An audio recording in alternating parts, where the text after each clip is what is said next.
amin'izao fotoana zao izy nijoro vavolombelona fa notereny izy nanao soni ary tsy izy akory raha nanao le taratasy fa taratasy efa vita nampanaovina soni ozy izy ratsika nahita reny hoe na ny cachet ara-dalàna ve ny cachet izy nitondra nampanao cachet taiza natao soni le taratasy taiza izy nanoratra anazy tsy verenatsika tsony angamba reny fa nanambary izy tafaran'iny hoe ozy izy nanaovana le taratasy ka particulier zany ozy izy de mampametra-panontaniana zay tsy niteny izy hoe no ny lafiny zavatra miankina amiko fa no ny amiko manokana amiko mihitsy napetraky ny tsara zavatra zay de izy zany efa nametraka reserve fa ho tonga ihany ny fotoana anambarana le izy de tonga amizay ary le fotoana io de raha ny lalam-pandroenatsika tena hoe mijoro ara-dalàna ny HCC de zany fomba fijery tsy miangatra raha mijoro am'izany hoe ny firenena no jereny io androm-panjakana mpanao lalàna io de mino angamba fa tokony hiverina aminy ny fahefana ny fitantarana ny vonjimaiky ny firenena satria hita zao ankehitriny fa nisy zavatra niseho tao na tonga tsy volonté nanao an'le zavatra lalànatsika angamba afaka mifanaraka am'izany za moa tsy lalina amin'ny lalàna satria tsy de namakafaka an'izany loatra fa le fifandraisan'izay ara-politika no tiako resahana hitatsika ankehitriny raha ohatra hoe ny député Naivo Raholdina tamin'ny fotoanana izay tena nametraka fitokisana maray aman-dreny ny président Sénat napetraky ny foana zany tamin'ny fotoanany nanomboka nipetraka am'izay hoe tsy olona io tsy nipetraka ny fitokisana zareo fa hoe hatantana ny firenena ho voabaiko ara-dalàna le olona zay ne no olana eto amintsika namana politika zay ampalony izy hoe mety ray aman-dreny mijoro amin'ny fahamarina ny olona io tsy tia zavatra ratsiratsy io olona io ohatrany nataonay tamin'ny 2018 zany nipetraka ny président Rivo Rakotovao nitantana ny firenena vonjimaika de candidat filoha eran'ny Europeana tamin'izany fotoana zany fa mbola tsy nisy na indray andro ny filoha Rivo Rakotovao niara-mivory tamin'ny antoko politika HVM tena nandritra ny fotoana tamin'ny campagne électorale tamin'izany fotoana zany satria nipetraka ho ray aman-dreny mpanelanelana izy ary tsy miandany amin'ny Rakoto na Arabe manoloana le fifidianana na dia hoe mety misy azonay natao ary raha ohatra ka nijoro am'izany izy satria raha izany moa nataony de ho aiza le firenetsika izay no ilana fahamatorana izay no ilana hoe tena mieritreritra tsara ianao manoloana ny andraikitra zay nomenanao amin'ny hoavin'ny firenena raha ohatra ka hoe manao zavatra tsy mifanandrify am'izay ianao de iza no tompona andraikitra ny firenena amin'ny zavatra mitranga izay ny zavatra misy ankehitriny tsy makalesina mihitsy ireo olona reo ary norabiana zahay tamin'izany natao mbola tsy nisy eran'izao tontolo zao ngamba hoe filoam-perinasa niatrika fifidianana tsy nandala deuxième tour zany fa teto amintsika nisy zany resinay mpitiavana zay ny safidin'ny vahoaka de anjaranay ny manarina an'izay amin'ny fomba rehetrarehetra mantoko anay raha mbola hiatrika izay fifidianana ary zahay zao de vona hiatrika fifidianana matoa nametraka candidat zahay fa ny fomba hoentina fanatanterahana le fifidianana izay efa napetraka efa telo taona lasa zay mbola zahay teny am'sanay efa nametraka an'izany niahiahinay sahady amin'le fomba fitondrany le tompona andraikim-panjakana le fitondrany eto Madagasikara hitodoka any amin'ny élection efa fantatra io ary efa naneho hevitra tamin'izany foana izahay dia izay no mbola ijoroana ankehitriny zay tariny filoha herinadzoranampianina moa zay ao anatin'ny collectif de candidat ankehitriny hoe tsy manaiky an'io zay vonina hiatrika fifidianana matona ndray anjara amin'ny rehetrarehetra ary nivoaka haritra amin'ny fandraisana ny numéro filaharana ara eny anivony seni fa kosa tsy midika hoe nanao an'io zahay dia hanaiky fotsiny ankehitriny zany hoe efa nanao an'iny dia alefaso ohatra fifidianana na dia misy zavatra tsy mety ao ary efa fantatra ny zavatra iseho araky ny voalazany rehetrarehetra moa zany zay hoe raha no match football atsika ka eny ambony kianja ianao dia efa omena le inona moa ty le club efa omena un point mialoha zany izy aloha anombohan'ny match ohatra dia anaiky an'izany vetsika zay ny zava-misy na ny arbitre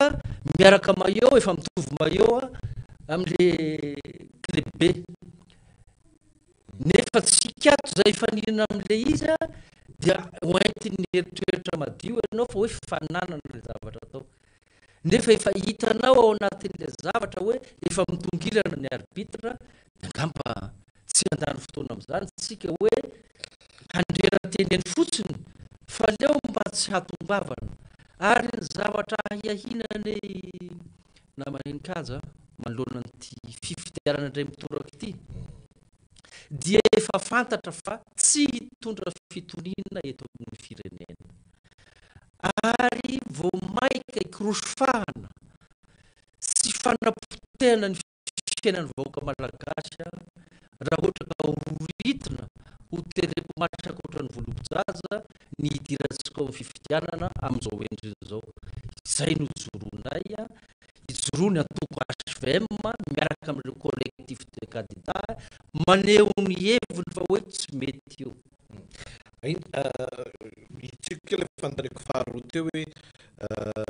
momba le gouvernement inona moa zany ny tena olanareo amin'ilay gouvernement amin'izao fotoana zao mandrona lay zotra mpifidianana satria raha ianareo ny collectif zao zay ny langagenareo fa rehefa mihaino kosa ndray ny olona eo anivon'ny fitondrana amin'izao fotoana anivon'ny gouvernement amin'izao fotoana zao dia hoe tena hoe ara-dalàna fifidianana matahotra fifidianana andreo fa alao iroso any amin'ny fifidianana dia vahoaka ihany ny tompony teny farany tsy afaka apetraka amin'izay tokoa ve le izy hoe ny zava-mitsangy eto amin'ny firenena ny fantatry ny malagasy ary ny malagasy dia miaina ny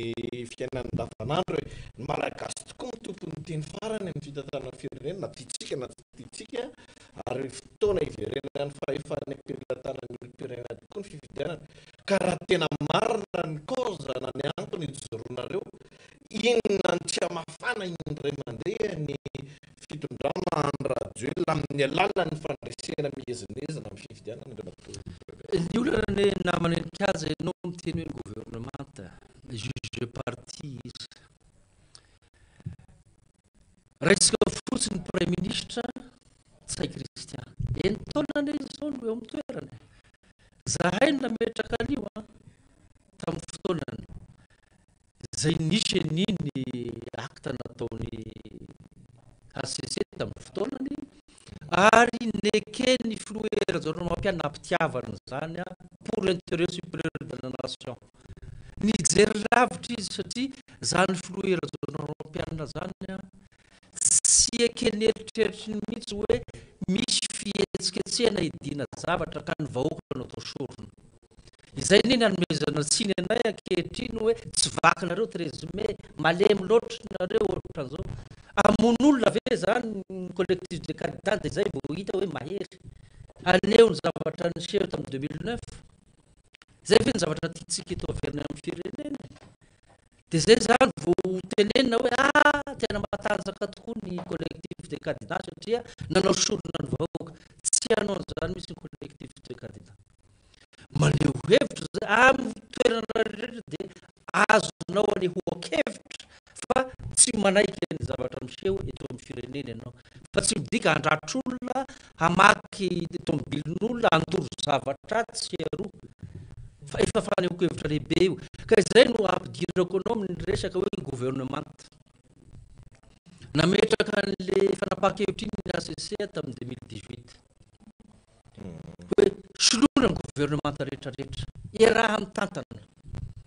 ary raha nisy ny grand perdant amin'izany dia ny antoko HVM satria raha isika ohatra na ny ministère de souveraineté eny zarainy hitatsika mba hampilamina ny firenena no mietra nitodoka tany fipetraka teo mihoatra an'izao ny zavatra nisy tamin'ny 2018 namanenikazy iratsika mijery angamba zany zavatra zany fa représentant tao daholo représenté tao daholo ny force vive tamin'izany tsy nanaika an'le hevitra noentina anasarana ny fifidianana tamin'le fotoanany na tonga an'le disadisa dia nakarana sorotena daholo reo olona reo nampidirana matiny izay nahatonga atsika nahatody an'le fifidianana mitovy amin'izay ve ny zavatra misy ankehitriny ianao mametra-panontaniana amiko dia maveriko aminao le izy entao ny olona io tsy azo kitihana na efa naneho ny heviny ara ny assemblée nationale tamin'ny fotoana no hoe soloa ny olona io no ny antony mihitsy ny atao anatin'le motion censure iny tsy ho tany saiko eto fanatanterahana ny PGE sy ny sisa dia niverina amin'ny heviny ny filoham-pirenena ihany tamin'ny tsy fanarahan-dalàna hoe trekeko io mba azoko eritreretina ve zay inona ny antony tsy anakenen'ny olona hiala tao dia tsika ianao ka tonga amin'izay ny fotoana olona reo tsy maintsy mangalatra ny fifidianana ve zany reo olona reo tsy azo adikevitra zany namanenikazy lazaiko anao fotsiny mitorone ny prime ministre hitatsika ny discours natao ny vetivety iny zay tena tandu be izy mampitandrina izy ireny ve ny fomba fitenina mpitarika ianao lehibe eto amin'ny firenena ianao amin'ny handanin-javatra filoham-panjakana vonjy-maika ianao manao discours en public ohatran'ireny ary jerevo tsara ny tao an-damosiny ny membre ny gouvernement zay oentiny raha tsy manao casquette orange dia manao t-shirt orange zay le lazaiko anao hoe le joueur hifaninana aminao sy ny arbitre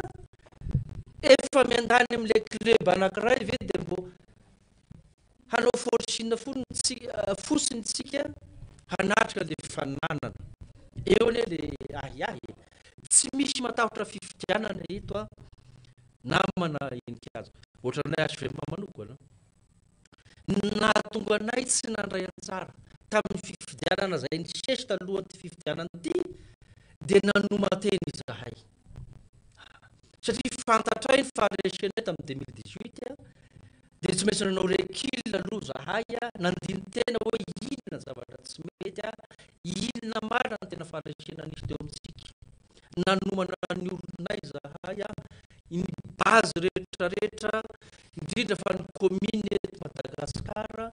dia mampilaza anao zay fa vondro zay atraka fifidianana matona metraka ny kandidanay hifaninana amin'ny fifidianana filoham-pirenena satria efa niomana zay nandritra an'izay fotoana naharitraritra zay ka manoloana an'izay no ilazanay ankehitriny zany hoe raha io membre ny gouvernement io no mbola mipetraka eo dia tsy hitondra filaminana ary tsy afaka hoe handamina fifidianana ary tsy afaka hirasiretsika hoe tsy hanana fiandaniana manokana amin'ny fanohanana ny candidat Andry Rajoelina izy ankehitriny ao anatin'izay lojika izay fanontaniako farany matoa Faberger Gabriel Mamitina ny olo-pirenena mametra-panontaniana inona moa zany ny issue na ny eritreretinareo hoe vokatra ho azo amin'ity fitariana ny olona hidina andalam-be maneho hevitra amin'izao fotoana zao ty tena misy mametra-panontaniana mihitsy hoe efa ho folo andro zao efa ho tapa-bolana fa jereo tsara ty ilay ny ACC zany zao nandrasana hoe mba hisy réaction aingana tsy nisy ny ray aman-dreny mijoro indray ndray resatsika teo ny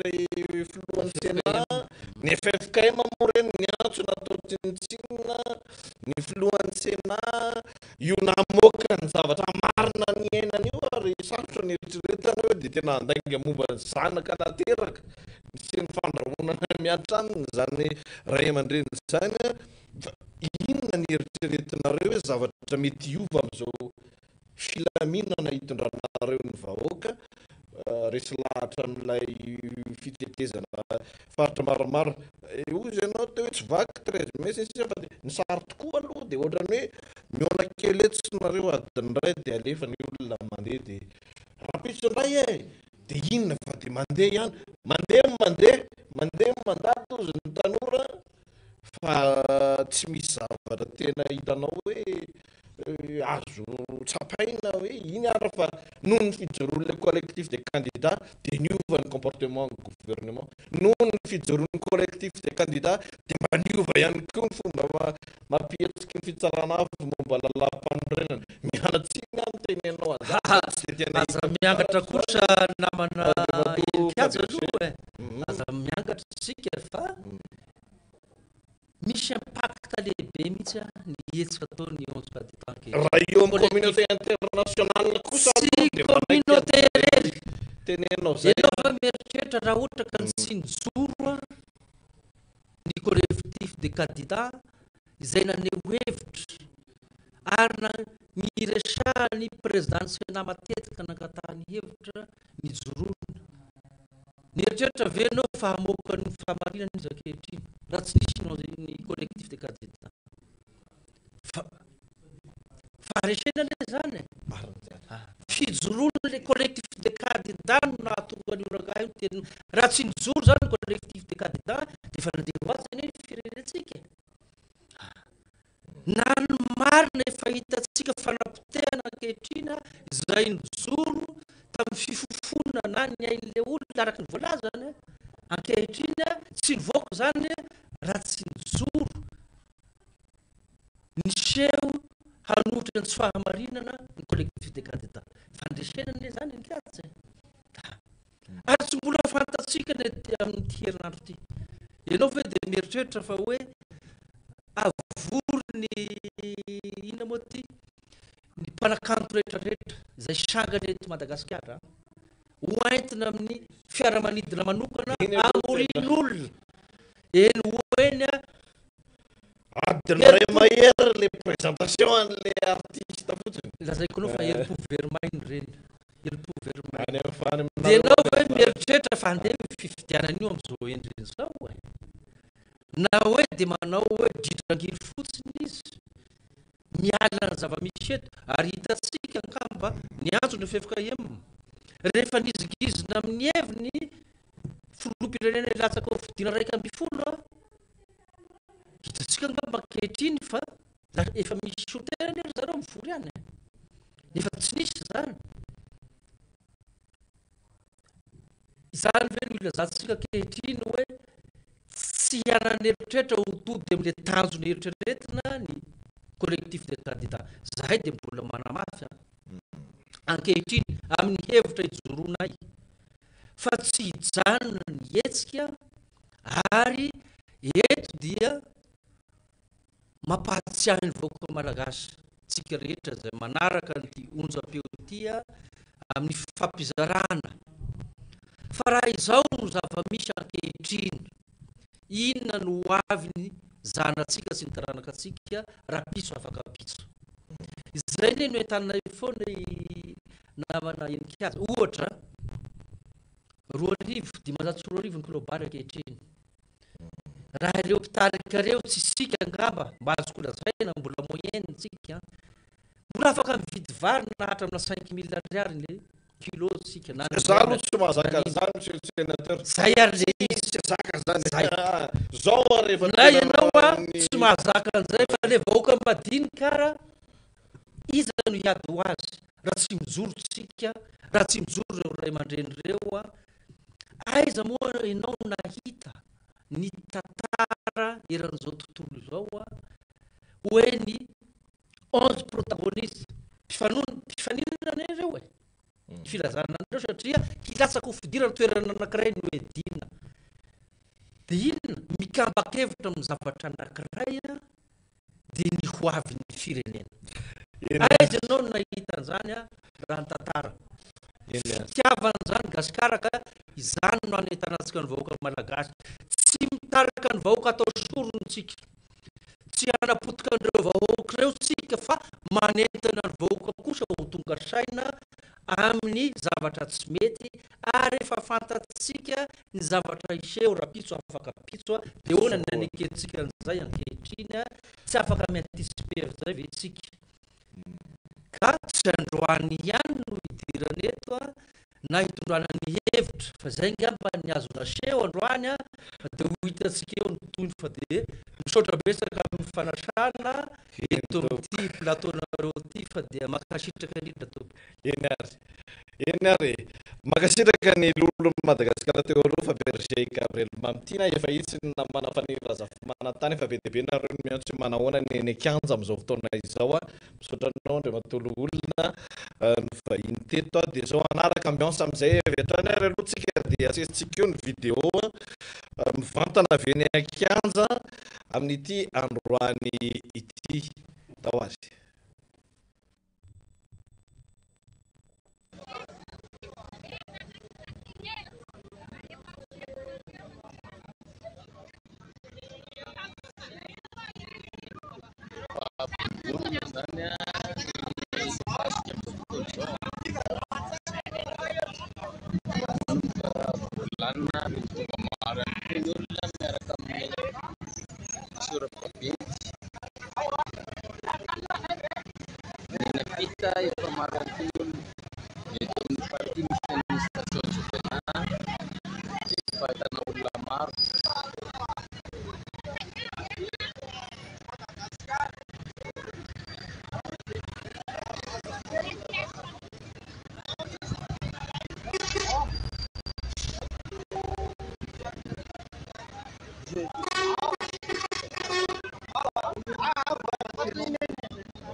satria lany mpiasam-bahoaka zany hoe mpiasam-panjakana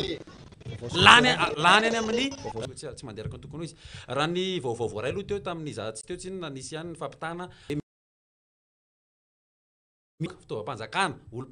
dia izany rehetrarehetra zany anisany mahatonga ny fampahatongavan-tsaina entina tao anatin'ny angaretina hoe sao dia mba tsy rariny kosa le retsy no makasika zany efa tonga eto ianao fa niry razafimanantany hitondra ihany koa ny vaovao izay avy any ivelany ihany inona no azo ambara sy azo lazaina miarabanao tonga eto amin'ny angaretona rabany sisa dia misaotra toraka izany ihany koa ny namako Enkaja Rakoto Manantsoa ary fitra manandray be dia misaotra ny vahintsika ihany koa sy ireo namana teknisiana izay miara-miasa amintsika maro be ao ambadika ao zany mialatsiny amin'ny fahatara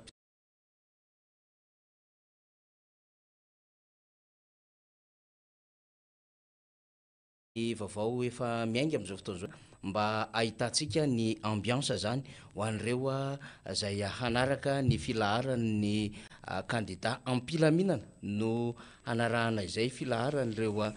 candidat izay efa marobe ny vahoaka nga teny atoerana ny hitantsika amin'ny sary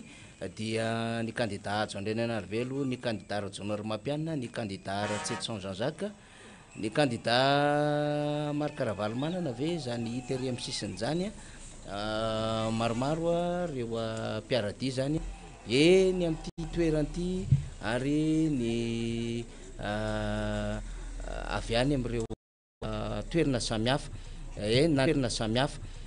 nandefa afatra teo ny avy eny toerana fa imery tsy atosika zany ay mbola tsy eny toerana ny candidat Marc Ravalomanana fa imery tsy atosika zany dia anisany niazakazaka ihany koa hamonjy ity hetsika ampilaminana androany ity satria dia mba nanao organisation zany na fandaminana ahafahana miatrika izany izy ireo Ngara Justin ry hitantsika manao menamena io le avany faratsy io le teo ampanaovana interview no nisy le fitsoahana tampoka ny fanenjehany force zany teny antoerana tsarotsika iny andro talaty zay dia efa manantona an'ireo candidat zany vahoaka zay miaraka amin'ny banderole sonorisation tamin'ny tapany voalohany fidirana teo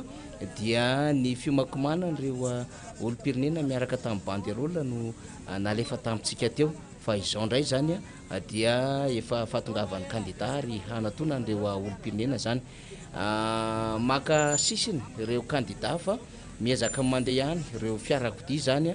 amty sary izay hitantsika ity rehefa aveo tsy maintsy iverimberina amin'ny seseo ihany sary aloha fa dia avereny kely aty aminay aloha namana technician raha mety de rehefa tena mirindra tsara indray zay siratolo-janahary dia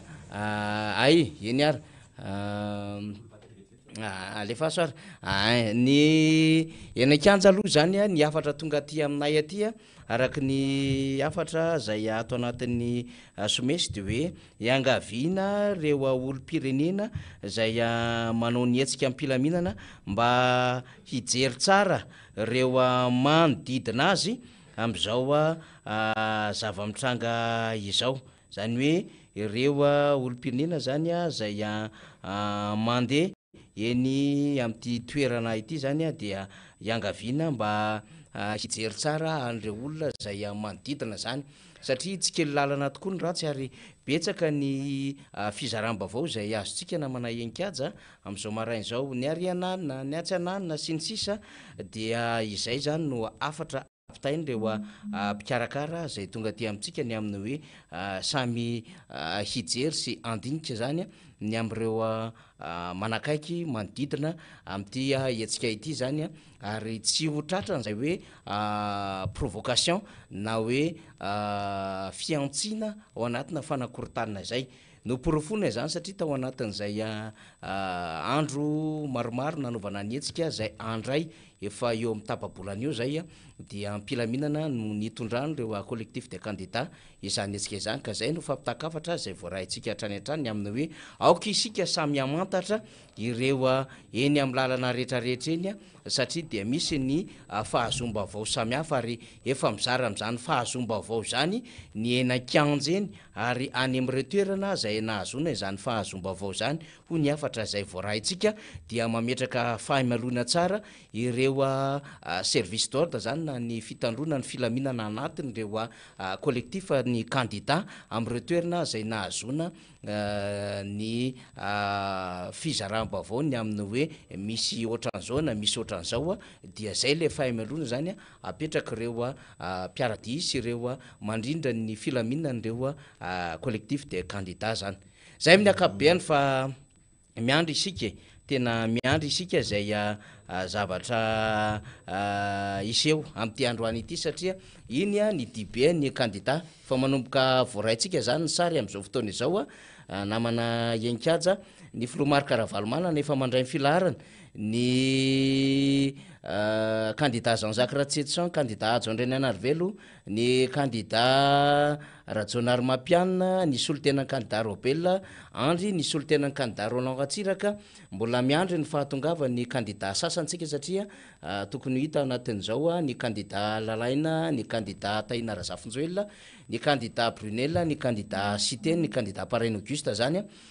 zay heverina fa handray an'izany filaharana izany misotra ny filaharana raha ny nambara ny Jean-Jacques Ratsetson ho maly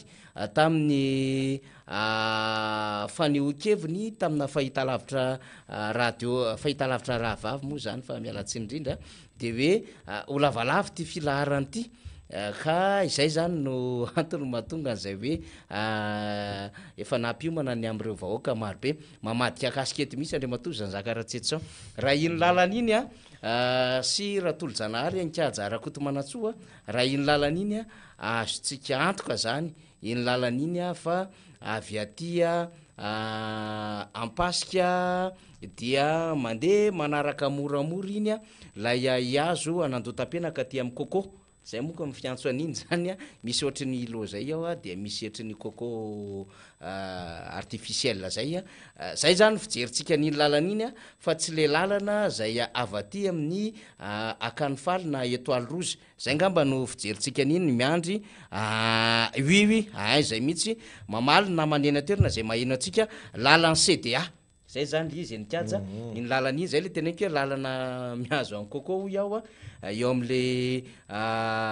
sapanandalana samihafa misaotra ny namana zay eny atoerana satria miaino atsika moa zany ny eny atoerana am'izao fotoan'izao de tonga de mamaly avy hatrany hoe lalana cda ampilaminana izay disy etsika zay namana enikaja zay angambany ny amin'iny aloha fa ny vaovao marobe eo ampiandrasana ny eny anosikely tsika ina moa ny andrasantsika ny anosikely efa fantatra efa fombafomba sisa no atao eny anosikely raha ny ampahany sary voaraitsika etya io moa zany mpanao gazety lazany amin'ny hoe nisy fanazavananay zany netin'ny filoha Hermanana Razafy-Mahefa fa hoe nanao fanambarana ny présidentiana teo zany fa tsy izy no namoaka le fanambarana nisy namafy iny ary dia anatrika session izy zay koa zany ny fanampim-baovao zay nampitain'ny mpanao gazety moa zany aty amin'ny avatra miafina tya ho an'ireo zay eny akanja anatrika an'ity session tya inona ny zavatra miova rehetrarehetra ho mbadiky zany rehetrarehetra izany hoentitsika eo ny famakafakana mikasika an'izany iarahana amin'ny vahintsika ihany koa ho amin'ity androany ity fa de zao ndray aloha ny ampahany sary zany eny akanja am'izao fotoan'izao sady asitsika karazana son d'ambiance manifinify ihany miaraka amin'ny famakafakana aty amin'ny plateau amin'iny ilany mekandrefana moa zany tsika zao raha jerena ny lalana tsy manana repera loatra fa dia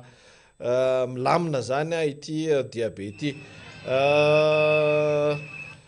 tsy ekena ny didijadona sy ny fanetsakitsahana ny lalam-pandrenana raha vao ny ACC raha vao ny CENI zay zany le fitakina samihafa dia hitantsika eo ny toyany ny fampitana mivantana avy any tahaka izao moa mahazatra Fanny Razafy-Manantany ny faneho-kevitry ny candidat mety ho eny ihany koa ny afahantsika miaino hoe inona ny zavatra niova atao anatin'ny 24 ora na 24 ora farany amin'ny raharaham-pirenena ny ankilany moa zany ho an'ny eo anivon'ny gouvernemanta sy ny mpitondra fanjakana am'izao fotoana zao ny zavatra miova dia miazakazaka teo anivony ateny miarandoolona hatramin'ny omaly fangatahana ny aingana teny amin'ny ateny miarandoolona tonga teny amin'ny gouvernemanta ny faneken'ny gouvernemanta iantso fivorina tsy ara-potoana fivorina manokana izy io raha ny marina atao hoe session spéciale satria raha iandro ihany ny faharetan'ilay izy fa niry Razafy-Manantany raha ny famakitsika n'ilay voarakitry ny filakevitra ministra de hoe anio androany 12 oktobra ihany no anatanterahana an'izany dia mandeha zany mandeha ao anatin'izay rehetrarehetra zay nisy fampitambavao samihafa ataon'ny aomen'ny namana mpanao gazety am'izao fotoana izao misy mandefa aty amintsika ihany koa ny afatra manodidina ny namana teknisiana samihafa mbola mandeha ve ny sary ohatrany tsy hitanay tsony ny vierneto matsy ho amarintsika kely reto vaovao ampitain'ny mpanao gazety reto ny mpanao gazety mpikambana eo anivon'ny fédération ny mpanao gazety Madagasikara Jean-Patrick Rakotomalala ohatra dia isan'ny mampita vaovao ihany koa akoatra ny any amin'ny faritra samihafa izany dia rahantsika ny ambiance mandeha mizotra io le kokony resaka io enikaja miditra ty andotapenaka zany ny lalan'izy ireo marina mitombona le antso nataonao teo nao mariny mpanao gazety ny amin'ny tokony hamailo ny olo-pirenena eny an-dalana eny satria misy karazana pakady zany apetraky ny eo anivon'ny TMH aleo tena tononona mihitsy satria isan'ny atao hoe miantsehatra amin'ny fandaminana hanoerana n'ity collectif de candidat ty zany ny pomba ny filo teo aloha Andry Rajoelina amitsika miteny zao raha ny vaovao voaraitsika eto zany ka dia sorohana hatrany ampitaina ny tompony andraikitra ny akanja mba samy hitandrina mba sanatria tsisy ny fifandonana eo amin'ny samy civil zany amitsika miteny izao ny etsika hatramin'izay moa raha ireto nataony teo anivon'ny collectif de candidat reto dia ny atao hoe fahatanterahany zany ao anatin'ny filaminana dia tena zava-dehibe ny antony anaterantsika ny izay hoe tokony ilana fahamalinana sy fahamalona zay kosa dia ilay herin'ny vola am'izao fotoana zao sy ilay fizarazaram-bola tena manara-penitra ozy ny mpanao gazety vety eo a ilay fizarazaram-bola zany a mba hoentina manakany zany afaty akaranany afaty momboka an'izao atao hoe fijoroana fitakina ny fanarahan-dalàna eto amin'ny firenena sy hoe fitakina fifidianana madio mba hoe atrehana fifidianana madio sy mangarahary ny ambiance ihany koa anatin'ny raharaha politika am'izao fotoana zao fa ny razafy manantany aloha dia mbola voapirofo ny mabloky anankiray an'ireo collectif des candidats raha ny vaovao izay ampitain'ny namana maro samihafa satria faritra maro am'izao fotoana zao no efa ahitana nyren'ilay plaky na toerana manokana natao hametahana an'ireo karazana takelaka ho fampielezan-kevitra avy amin'ny candidat fa dia tsy misy na inona na inona ny amin'ireo numéro samihafa ny an'ny laharana fahatelo a no misy fa ao anatin'izay ihany koa tsikaritra ny fampiasana birao-mpanjakana asa efa voarain'ny mpanao gazety sy Ratolo Janary tao ambadika tao ny sary a zay nalefan'ny namana mpanao gazety avy any amin'ny faritra any birao-mpanjakana zany a zay asina anaovana fampielezan-kevitra amitsika am'teny zao a ilay sary hojerentsika eo zany maromaro moa loha raham-baovao izay ilazana ankehitriny fa dia maromaro ny tranga tahaka izany am'izao fotoana izao a amin'ny faritra maro a eto Madagasikara fa ity tatsika antsarity aloha zany no nalifandreo namana mpanao gazety efa naizahana iny nantsona ihany koa izany rehetra izany asa efa ao ve ny sary namana jerentsika ity sary hitatsika rehetra ity dia trano ny fitaleava-paritry ny vola sy ny toe-karena izany hoe trano-mpanjakana lasa QG anantoko politika ao atsirabe zany izy ity de ohatrohatran'izao zany io le soratra kely misy le saina anankitelo io ary ambany eo de eo ambanin'io saina io fa nirazafy manantany ilay soratra mikasika ny hoe ministeran'ny vola sy ny toe-karena izany a dia tahakan'izao ny sary zao zany tena fandikan-dalàna miarifitaleava-paritra zany hoe direction régionale ny économie sy ny finance satria moa zany lizy toe-karena sy ny vola fa zay lizy de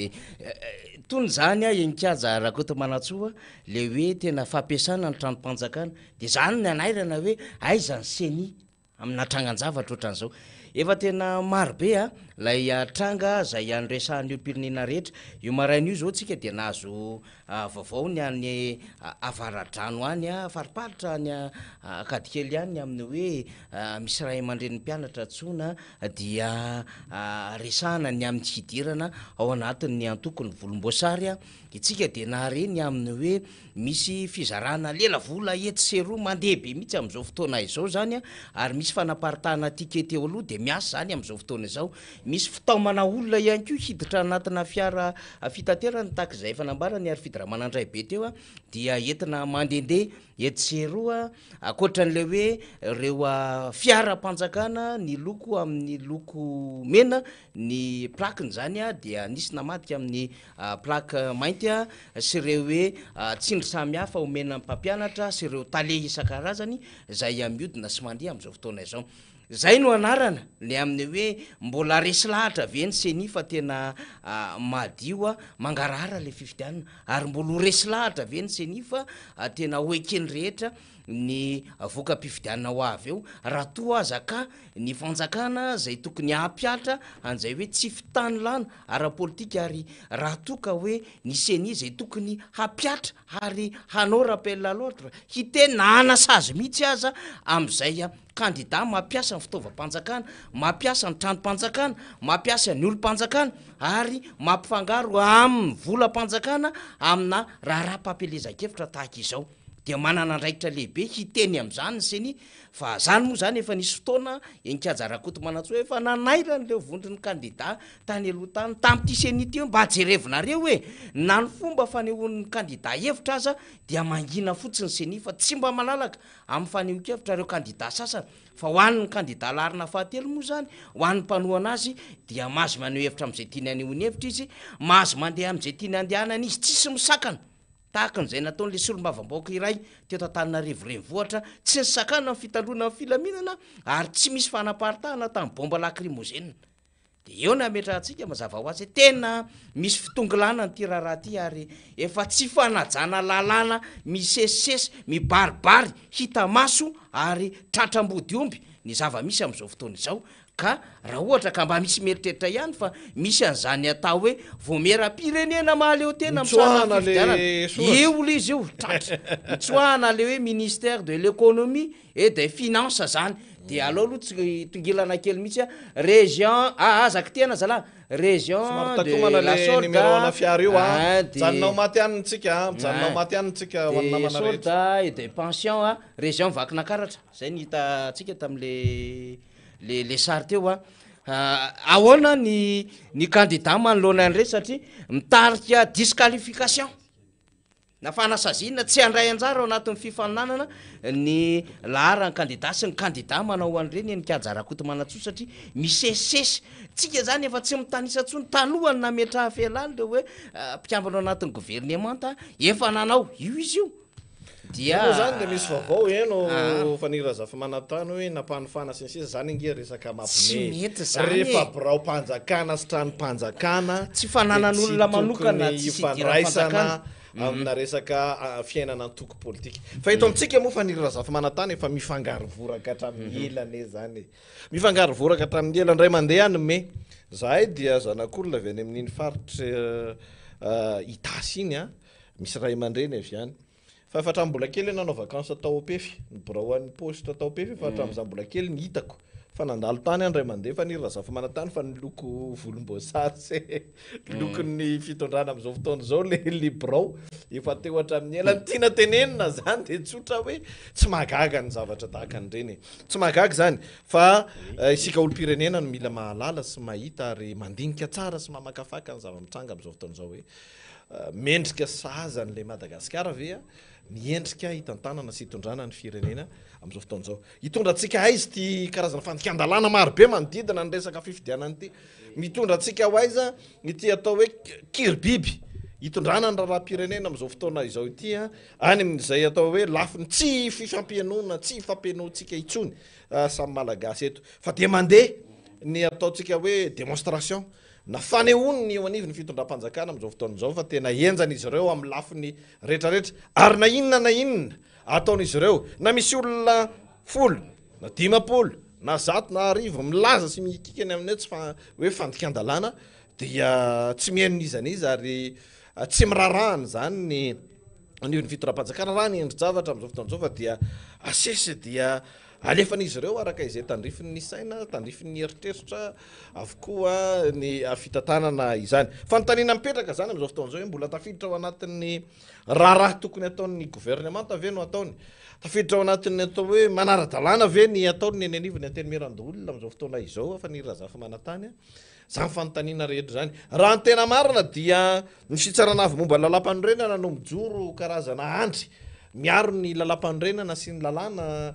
fanirazafa manatany amin'ny vanim-potoana tahaka izao fa ny zava-mitranga aloha zany dia sarotra no eritreretana hoe tena mahatanana zay ve ny eo anivony fitsarana avy momba lalam-panorenana satria tahaka ny misy ny fanapahan-kevitra maika izay verina fa tokony efa nazahoam-balina ohatra tsy mbola mivoaka zany amitsika am'teny zao ary ny tranga izay misy eo amin'ny tontolo politika de vao maika mampitombo ny aya ny eo am'izany atao hoe fahitsiny ny fitsarana avy momba lalam-panorenana amin'ny fitantanana ity raha mpifidianana ity zany zay rehetrarehetra zay no ilazantsika hoe vao maika iny hoe mihasarotra ny raha eto amin'ny firenena am'izao fotoana zao ary raha nyresakitsika 2 andro 3 andro tokony izotrany amin'ny famahana olana ny raharaha de disotsika nilazan'izay teto fanirazafa manatany satria dia tsy mizotra any amin'ny atao hoe fitondrana vahaolana mihitsy aloha zany ny raharaha rehetra eto amin'ny firenena am'izao fotoana zao fa raha ny hita dia ny hoe itsin-dalana ataony ny eo anivony fitondram-panjakana manoloana ny zava-misy ary toy ny hoe mamelany zany ahazovahana ny rafi-pitsarana izay tsy tokony hitan'ila manoloana ny zava-misy am'izao fotoana izao zany rehetrarehetra zany no manahirana ny saitsika eto amin'ny plateau am'izao fotoana izao namana faniry razafa manatany eny ary misaotra ny ankajy am'izay fanamarinana samy hafa izay raha ny fampitambavao zay omeny namana amiketo aloha zany de hoe nisy ny fanehoan-kevitra nataona tompon'andraikitra ray teo anivon'ny voameram-pirenena mahaleotena misahana fifidianana zay nilaza fa hosarotiny ary anara-maso ny fampiasana reo fananana sy fitaovam-panjakana ka raha misy ny candidat am deborde zany na manao izany tsy ampiheverana araka ny tokony voasolotra anatin'ny lalam-pifidianana de tokony isy fandraisana andraikitra manoloana izany eo le nambarantsika teo ny amin'ny hoe tokony hifandanja ny fampiasana ny fahefana rehetra ny fitaovana hatramin'ny vola na vola manokany candidat io na vola zay eny anivony fanjakana kanefa ampiasaina amin'ny filana ara-politika dia tsy tokony isy zany rehetrarehetra izany manaitra zany isika satria iny trano iny tsy tokony mihitsy hapetraka am'izay endrin'izay ny amin'ny hoe ampiasaina am'izay trano ho ana tombotsy manokana ho ana candidat zany misy fitonglanana zany ary tsy voazange tsika no nahatsapa sy nahafantatra zavatra ohatran'izany hoe lay candidat laharana fahatelo sy mipiaradia aminy dia saika mampiasa ny fahefam-panjakana mampiasa ny olo-panjakana mampiasa ny fitaovam-panjakana ny am'toerana rehetra zay misy azy mba ahafahan'izy ireo miverina indray amin'ny fitantanana ny firenena am'izao fotoana izao ka ny olona zay verina satria zany moa fanamarinany rehetra de hoe raha toka misy mifahatokisatena dia tsy tokony hiditra amina kilalao zay verina fa tsy madio satria izany trangan-javatra zany dia mandoto endrika ny tontolo mpifidianana de eo nanahiratsika zany ny amin'ny hoe ny mpikarakara ny fifidianana voalohany indrindra dia ny voameram-pirenena mahaleotena misahana izany de ny seni zany ka ny seni no tairina mihitsiny satria zay le fahazomba-vao azitsika ny amin'ny hoe hanara-maso sy hosarotiny izy ireo inona moa no fampiaran-dalàna zay ampiasain'ny seni isan'andro de fantatsika zany fa lay lalam-pifidianana de miainga avy amin'ilay lalam-pifidianana zay raha ohatra zany ka misy miopefy tsy manaja izany lalam-pifidianana izany de tokony misy fampiaran-dalàna ary rehefa elany no nisiny zany fampifangaronana zay hoe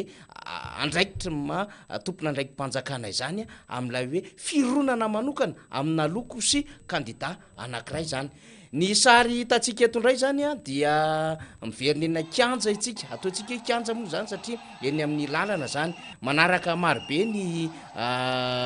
candidat ny platra zany miaraka amin'ny sainam-pirenena tsika ena ny didy jatona ny fanitsakitsanana ny lalam-pandrenana mila fifidianana madio de mitaky mifandravana ny ACC sy ny seni efa hivoaka amina sapanana ety akaiky ny inona moa zany ankija le chambre de commerce inska eo aiza hoe izy ty vato be zany ina vato be efa hivoaka aty amin'ny vato be zany iny filarany tsara le sary teo namana siratozanary fa matianina rehefa manao zavatra ainy no mandrotsaka ny hoe tahaka an'izao ny sary zay afaka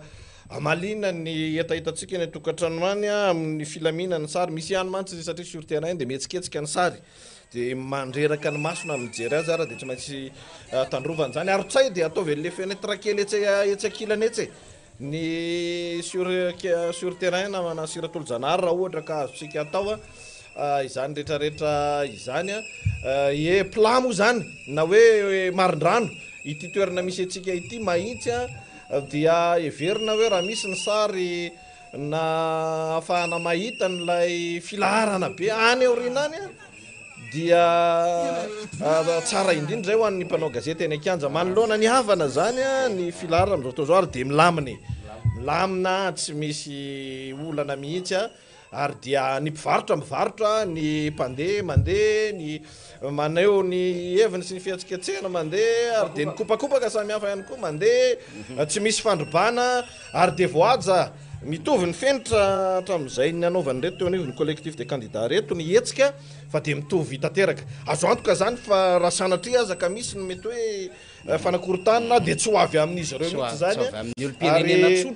tsy avy amin'ny olo-pirenena tsotra ary ny zava-mitranga fanirina zafy manatany manoloana nyzao toejavatra izao fa na ireo atao hoe gros bras mety nandray vola aza raha amisaina ireo olona nomena vola hoe anohatra n'izao etsika zao dia mba manaja tena ihany ary mipetraka ihany satria dia tsy manelingelina an'izanizy ary tsy manao tsinitsinina ny zon'ny hafa fa dia ao anatina fanehoan-kevitra sy diabe am-pilaminana zany misy vaovao misy ataontsika hoe reny mpianakaviana vadina mpitandro filaminana angamba izy ity maromaro nefa message voaraiko hatramin'ny elaela nisy efa nisy nanome tompony amin'ny hoe omena karatra hipoketra dia hoe andefasana nampanantenana mpitandro filaminana fa hoe andefasana 400 000 ariary am'le indemnité io zany tamin'ireny tamin'ny herinandro lasa reny tsika moa zany mitandrina foana fa misy reny mpianakaviana ato milaza hoe tsy voaray ary tsy voaray ny vadinay mihitsy ene zany resaka volo zany tsy tonga eny mitandro ny filaminany maromaro ny voaray ato zany dia atsipy any zay dia mangataka fanazavana zany avy am'lehibe ny mpitandro filaminana tokoa ho an'ireo zay atao hoe vady aman-janaka reny malagasy mpitandro filaminana nampiasaina tamin'ny hetsika samihafa reny hoe milamina tsara tokoa ve ny fizarana n'le vola tambokatsembohan'izy ireo zany am'ireny fanetsehana azy reny satria dia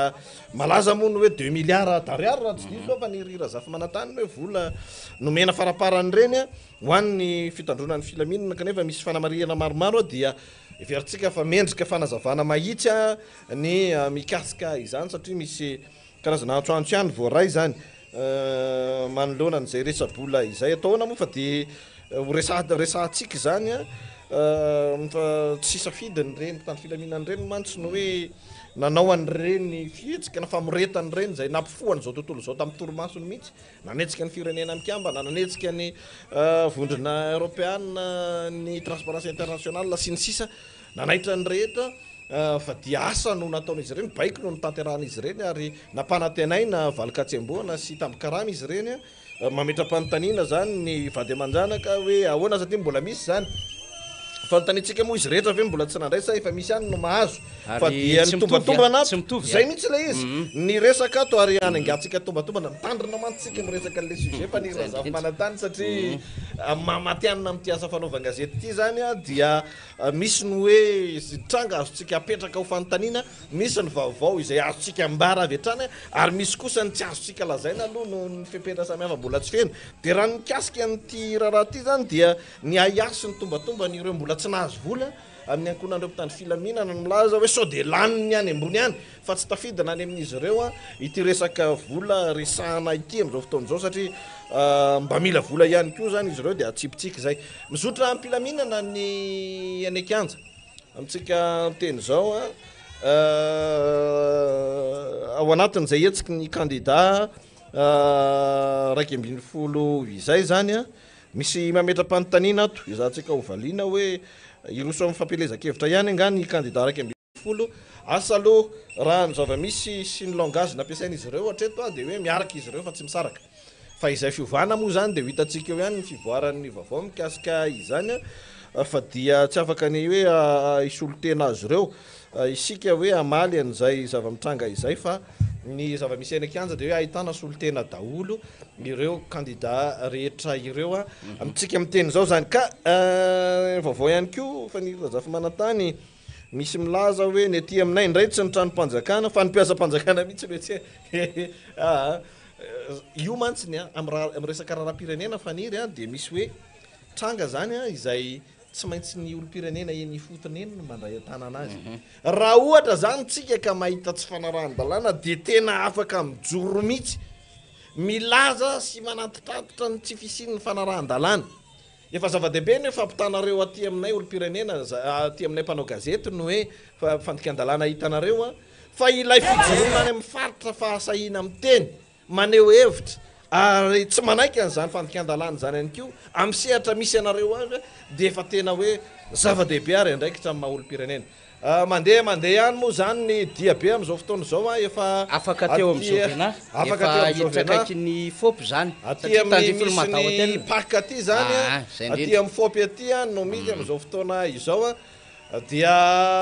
milamina tsara zany rehetrarehetra zany makaiza ary ty sary iodina zao iny iodina iny zao iodina iny ny eny-kianja zany am'izao fotoana zao misy ihany koa ny vaovao zay avy any amin'ny faritra Rivomamo iny manontany hoe ary rovina no ty aminay no mba manao an'izay diabe zay io moa zany reo olona zahay mpanao gazety dia manantitra fotsiny amin'ny hoe ny antony jorony reto candidat reto raha ny information voarainay tsy maintsy kirakirainay araky ny azahoanay azy a dia ilay hoe fifidianana madio a sy ilay hoe fampanarahana ny tany tandalany zany hoe izay rehetrarehetra mahatsapa zany fa tokony hijoro amin'izany no heverina fa tomponatoka ary tsy tokony fampiandrasana io ny fandaminana samihafa ny avy any amin'ny faritry bongolavy iny ihany ko ohatra zany zao dia miteny atony amin'ny hoe zahaiky ihany ko dia manohana ary mihetsika mba ahafahana miara-dia amin'ity tolona ity zay mihitsy ilay zava-dehibe ny tsy nitezana atsika olo-pirenena ary matetika ny tsy voaresaka foana satria tsy notaritina anana n'izany atao hoe fitaizana politika matotra zay isika malagasy amin'ny ankapobeny a dia ilay fahampahafantarina ny olo-pirenena fa ny tsirairay ane dia manana didy ary manana andraikitra tena anohitra sy tsy anaiky ny fandikan-dalàna rehefa mahita an'izany fendrofendrona ny olo-pirenena matetika efa nirina zafy manatany ary ampitahorana sarahonana mihitsy ny mampalahelo dia nandaitra zany a amina vanim-potoana sasany mandaitra zany amina olo-pirenena sasany saingy manarina azy tsika io amin'izao fotoana zao fanarenana n'izay atao hoe situation natranga izay misy ahitana taratra n'izay atao hoe olo-pirenena miraviravin-tanana izay mihitsy a no ijoroany reto neviny collectif de candidat reto milaza hoe ampy zay ilay fitazanana fotsiny ny zava-misy a fa tsy maintsy mandray an-tanany sika ary tsy vitany hoe fankahirezana ny ambadiky ny page Facebook ny raha tahaka an'izao na hoe message MP fotsiny a fa dia tsy maintsy tokony ho hitataratra amin'ny fandraisana ndraikitra amin'ny fijoroana izany misy endriny maro samihafa zany misy indray atony namana miteny hoe ny anay ny fanabeazana olo-pirenena vanina dia ny ao atokantrano no anomboana azy zany dia efa zava-dehibe ihany ko fa nirazafy manantany satria rehefa tsara taizany ao atokantrano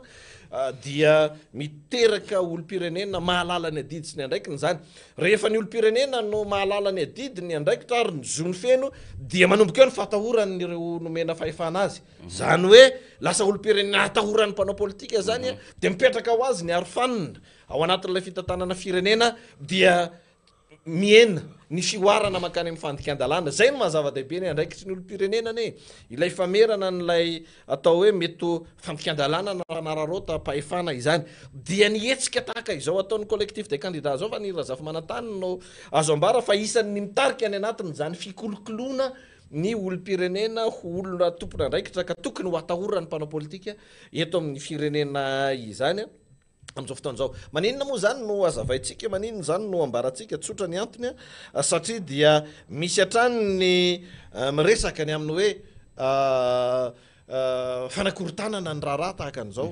ny tena marina tokoa aloha raha ny fikoropahana tazana eny anivo ny gouvernement sy ny sisa dia tena manakorotana tokoa ny atao hoe mety izay efa lasitra ny heverina fa lala-masaka ho arahana fotsiny ao anatin'ilay zona-pifidianana lay izy iza tokoa moa nanam-po fa nirazafy manantany fa dia isen'izany sary zany ty amin'ny taona 2024 rehefa namela ny mpanao politika ny fitondrana rajoelina hitondra ny firenena arak'izay tiny nandritra ny 5 taona dia hoe ijoro tsisy nanam-pohana zany raha zay tokoa aloha ny raisina dia hoe tena nanakorotana an'ilay ny heverina fa lala-masaka tokony ho arahana izany zava-mitranga izany fa rehefa tazanina kosa amin'ilay lafiny hoe fiainam-pirenena sy fandikan-dalàna dia ny azo ambara aza dia hoe tena mandamina n'ilay tontolo-pifidianana mihitsy ilay fijoroany ilay collectif de candidat satria izay fijoroany izay ihany ny ahafahana manala ny aya rehetrarehetra ny aya tsy havanana ahafahana manadio ny tokotany mpifidianana izay fijoroany izay raha sanatria zany ka miemitra reto collectif de candidat reto fa nirazafy manantany ny azo antoka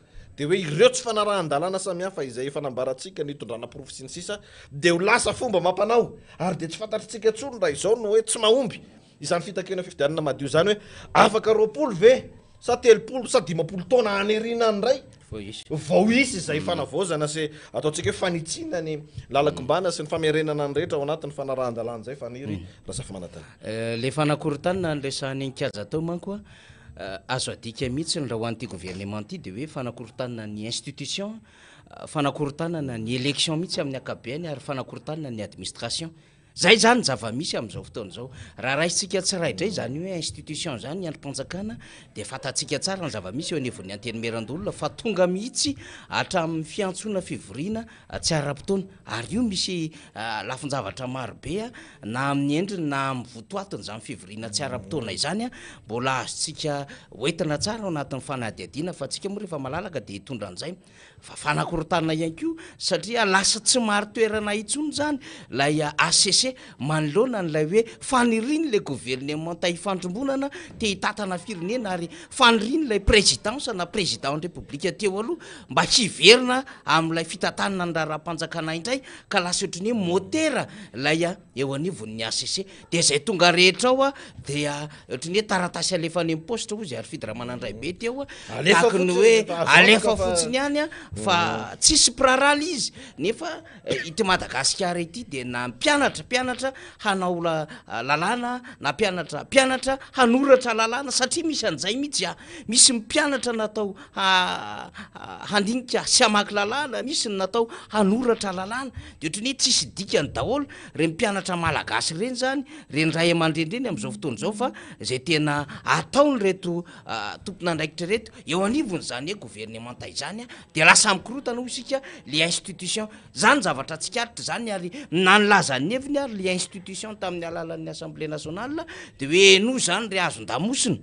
tsy rahanay zay motion de censure any fa tsy bakon'ny anteny-meram-pirenena hoy ny premier ministre tamin'ny fotoanandro fa ny filohan'ny république naniendry nefa de fata mazava tsara fa misy fahefana mihitsiny an'ny anteny-meram-pirenena ho an'ny gouvernement satria mpanara-mason'ny asan'ny gouvernement ny anteny-meram-pirenena ary anisan'ny ray ilaina de mangataka miinterpellé mihitsy ny an'ny gouvernement tamin'ireo tsangan-javatra zay verina fa tokony hitondrana fanazavana ary ny gouvernement ihany koa de zao tsy afaka miasa mandritry ny taona ray raha tsy laniny ny anteny-meram-pirenena ny vola ampiasaina iverina eny akanja itsika aloha de miverina am'izay adevitra zay tsika satria ny resahantsika teo de resaka institution sy ny gouvernement fa dia mandeha ampilaminana zany maharay vavao tsika fa de tsy misy ny incident tsy misy mihitsy zany ny olana efa mitsofoka moramora tia amin'ny io le tiako tenena tia parking parking ty zany 67 eto zany zao le arean'ny bus le fatatsika io le hôtel Mangataloha io ny hôtel Mangataloha ato ny arean'ny taxi be eto ny parking vokany eto madinika ave zany zao ty lalany ty vokany raha izay lalany zay atao madinika tsy de lavitra loatra ny ivona Antananarivo fanira zafy manatama resaka le gouvernement teo ianao moa zany ny premier ministre ny anarana telo avy amin'ny anteny-meram-pirenena no avoaka ho tendren'ny filohan'ny république ary zay ny maha régime semi parlementaire voalaza lalam-pandrenany zany manandraha raha manoloana ny parlementaire ny premier ministre lehibe ny gouvernement zany hoe raha tsorona zany de hoe ny député aza no patron andreo ministre sy premier ministre ireo satria izy ireo no manendry azy fa izany ange fanira zafy manantany tsy hitataratra kosa tao anatin'ny mandara manontolo hoe nampandeferina zany tsy nyresahany zany tsy kisany namerimberina zany raha ny tokony ho izy mipitrapitra manoloana ny gouvernement zany mpiambana eo anivon'ny manoloana ny député zany mpikambana eo anivon'ny gouvernement zany raha ny tena marina fa irahantsika malala fa tsy zay lay sary izay mitranga zany ny tantanana ny firenena fa fifangaron'ny fahefana samihafa fa nira zafy manatany nisy teto fifangaron'ny fahefana samihafa ka toy ny hoe mivangongo eo ampelantan'ny fahefana mpanatanteraka daholo na ny fifehezana ny fahefana mpanao lalàna ankilany na ny fifehezana ny fahefafitsara andaniny de izay lay nambaratsika rehefa nambarany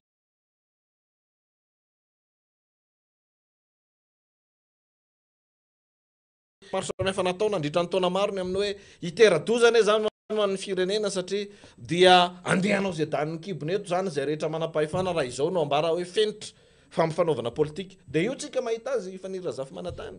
io tsika mahita azy am'izao fotoana izao satria dia mandeha ao anatin'izay rehetra izay ary de tonga amin'ny hoe tsy fahatokisany herivelona politika rehetra ny rafi-pitsarana mikasika ny fifidianana de ny fitsarana fomba lalam-pandrenana ohatra manahirany zany raha ny tokony ho izy mantsy amin'ny vanim-potoana tahaka an'izao fanira zafy manatany dia tena hoe tsy tokony ho adihevitra akory ny mikasika an'izany atao hoe fitsarana misahana fifidianana zany raha feno ny fepetra ahafahan'ny hery politika samihafa mahita fa dia tsy mitanila ary tena manana ny azon-damosiny zany raha fipitsarana zany isika mpanao gazety dia manana ndraikitra hitaizany olona anara-dalàna manana ndraikitra hitaizany olona tokony androm-pitsarana sy ny androm-panjakana samihafa satria ireo napetraka dia tokony andamina ny fiarahamonina fa mandamina ny fiarahamonina politika ave nefa ny fihetsika ireo androm-panjakana sy androm-pitsarana samihafa ireo am'izao fotoana zao zany zavatra zany zany apetrakintsika zany fanontaniana zany fanira zafy manantany manoloana ny zava-mitranga maninona moa tsy misy ny fanjakan'ny baroa dia tsotra tsy misy ny fanjakan'ny baroa satria ny fahefana mpanatateraka dia malala fa misy fahefana mpanao lalàna ao manara-maso ny asany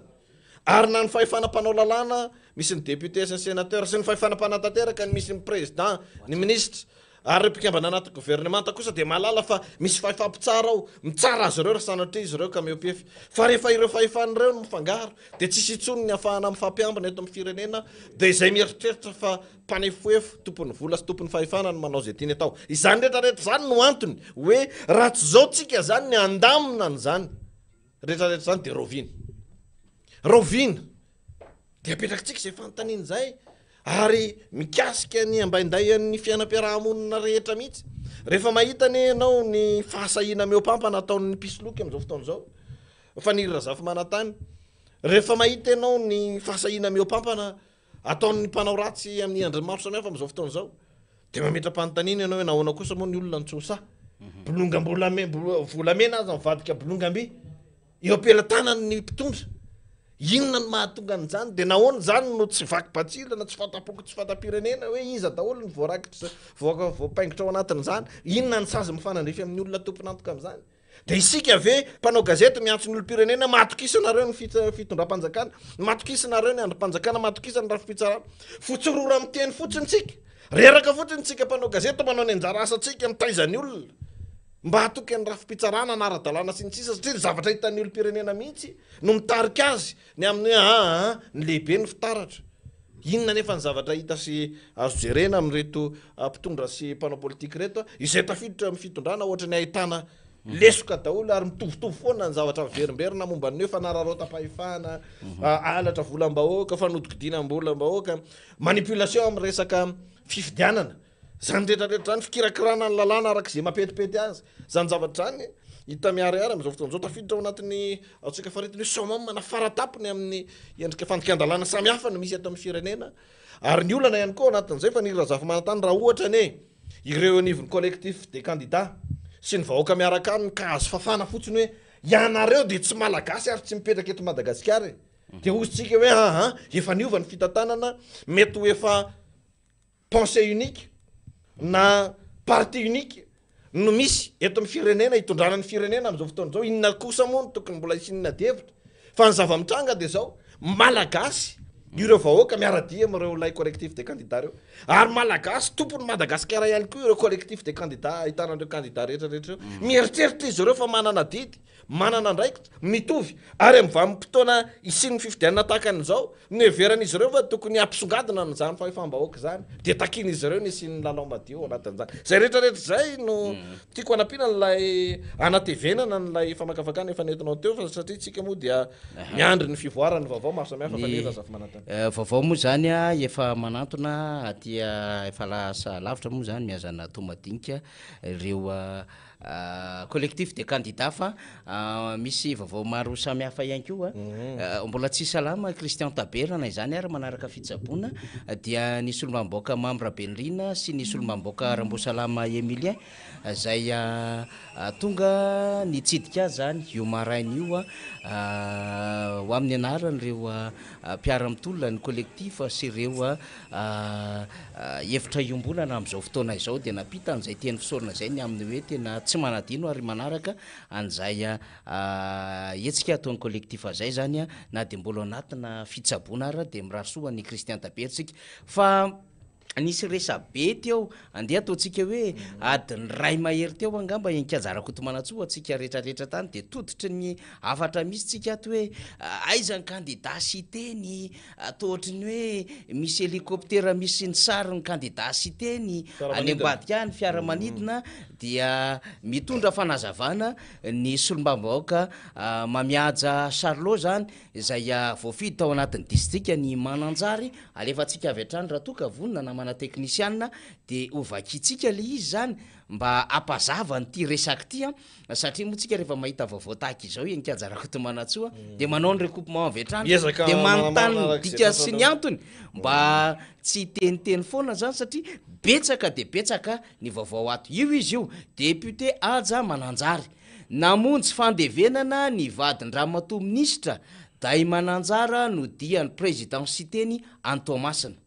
Ny fiaramanidina kosa tsy tokony hiteraka resabe satria ny omany ane zahay hiatrika fifidianana saingy maloto ny kianja hilalovana de aleo alamina aloha. Fiaramanidina madinika izy ty moa zany fa tsy hélicoptère satria diskely efa nazavako teo zay zany angamba mazava tsara misy vonana azo ny mpikambana ao anatin'ilay miavatory satria fatatsika ny andraikitra zany ministra teo aloha Ramatoa Day Mananjara Joanita dia namoiny vadiny zay hitondrantsika ny teny fampinoana ho an'izany fianakaviany zany satria goavana ihany koa ny andraikitra ny raisiny zany satria efa solombambaoka ny Madagasikara efa ministra mifanesesy izy dia mitondritsika ny teny fampinoana eo anatrehan zany vonana azo ny ministra teo aloha sady solombambaoka teo aloha zany ihany koa zany iny zany no manazava n'lay resaka mandehabe etserony aminy hoe ny aladarana ave Andriamatoa Siteny lasa nanao fampielezan-kevitra ave Andriamatoa Siteny fa maninona tsy miaraka ny collectif de candidat ny ala teny apasika sy ny sisa dia solombambaoka Aja Mananjary zany izay mpikambana mavitrika ary anisan'ny taritra eny kianja foana zany zay miaradi amin'Andriamatoa Voninahitra Jean Eugène sy ireo solombavambaoka ao anatin'ny miavatoro dia nitondra ny fanazavana iny amin'ny hoe vona no nandehanana ny Tomasina saingy eo amin'ny tony fiaramanidina de fa niomana izy ireo kanefa aloha alamina aloha ny fifidianana zany hoe mbola ao anatin'le bloc ny collectif ao anatin'ilay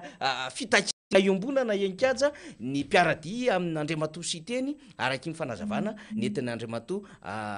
Aja avy any Mananjary iny solombambaoka ny Madagasikara tsara ny manipika an'izay mahalala tsara zany ny fandaminany izy samy ao anatin'izay collectif de candidat zay fa io moa fa ny razafy manantany ane ato zao misy olo-pirenena tena miteny mihitsy hoe mba atao anonyme ozy izy hevitry mikasika any amin'ny faritra district reny amin'ny commune samy mibata sono efa misy kabary rehefa tsika eo fa ty zany de eo samy mibata sono ataovy anaty tobile de atomboy ny hetsika fa aza miandry mpitarika zany hoe tsy tokony tsy voatery andry ny collectif de candidat any mitariky reto ray aman-dreny reto mitariky izy reto dia ny olo-pirenena ho tonga saina ny olo-pirenena mahalala ny andraikitra tandrify azy zay nisan'ny zava-dehibe ihany koa fa mitariky ireo nivon'ny collectif de candidat ho atsika rana ambadika eo sy ratolo janahary toeratsemboka mihitsy mandamina ny lafiny teknika eo raha vantany vao misy ny ambiance na ihany koa ny fandraisam-pitenenana dia alefatsika ny vantana avy hatrany hoenotsika ary zany efa fantatsika ena fa tsy maty voalavako i mba tsy mahafoy ny tena misy azy ka noho izany tsika any manao azy zay fa zao ny raha batsika reny aloha toka maro be toy zao tena fana mahitanareo viny aniny mbola be da be fa lao avedolo izy aloha dia anareo aza manazy uresy tsy miadzava tsy roesy ny tomandraka zay mihitsika fa za matahodinareo maheno tsara dolo anareo de zao mijanona eto izahay amin'ny fanazavana ho anareo mitondra hoe inona ny tandrokendretsika tsy manaiky zao fitonamba za zao tsika tsy anaiky vazaha hitona firenena zany tsika no vinapena ndanina raha mandehandro vazaha tsy manaiky zany tsika faharoa mahafantatra tsara ny tokony ataotsika amin'ny tena voaka malagasy ka tsy mbo anjaratsika tsy mbo afombatsika manakorotana olona fa raha mbo manana fahendreny reo malala tokony ataony mazava be zao afa tonga maro ny olona eo isika koa tsy manaiky zay provocation reo tsy fahafinazana tamin'ny sabotsy reo zay a zay ninona ataondreo azy aza matahotra tsy miala mihitsy iky zay mampiako namako ampolitena rehefa aveo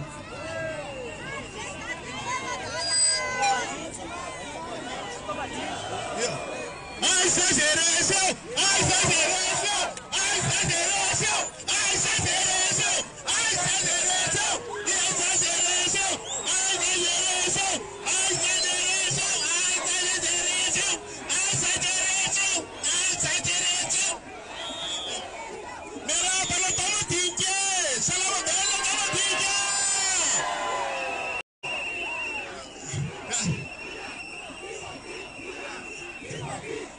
Mera basigaragara balotama DJ! Au! Tima vite, voilà! Faut voilà ça, faut vite, voilà! Tima vite, voilà! Faut vite, voilà! Faut vite, voilà! Ah! Tima vite, voilà! Sawa! Sawa! Sawa! Eno itsara lo! Eno itsara lo netsika tsaritika ololamlamina sy manaja lalàna isika rehetrarehetra atao mangina dahoany aloha alao iorakoraka azy iorakoraka fa iorakoraka fotsiny fa miantsaritsika zao ny ady ataotsika iady fanarahan-dalàna satria ny lalàna iarovana voaka ray manontolo marina sa tsy marina miady anareo izay miady anareo mba misy an'izany fanjakana tan-dalàna zany Madagasikara ka tsy ny lehibe ihany no arovana fandinanina ny voaka tsotra rehetrarehetra marina sa tsy marina zay no atomavantsika marobe zao ary toizatsika ataotsika ampilaminana foana satria tsika avoavo kokoa ny voatsika fa tsy mety amin'ny sasany marina sa tsy marina dia zay nezana ataotsika tsara ho fantaritsika fa nanidry herinandro mahery zay nanaovantsika ty be atya lamina foantsika rehetrarehetra misy tsy mataty filaminana fa mitady korotana alao izy anakorotana any avanetsika filaminana ihany aty ao anatin'ny filaminantsika no afaka manangana firenena vanina marina sa tsy marina zay any zava-dehibe anytolona ataotsika zao toizatsika foana io ary efa mietsika daholy fatany rehetrarehetra mba andraisatsika ahafantarana an'izao tontolo zao a fa voaka malagasy rangaha vahoaka endry ary voaka mahaya dia zay any tsy maintsy terenintsika ary zay tsy maintsy ezahatsika maro soatsika rehetrarehetra ty foanantolona ty foanany diabe atsika mpilaminana tsisy miala eo a aizazereraka eo aizazereraka eo aizazereraka eo aizazereraka eo aizazereraka eo aizazereraka eo aizazereraka eo aizazereraka eo aizazereraka eo zay a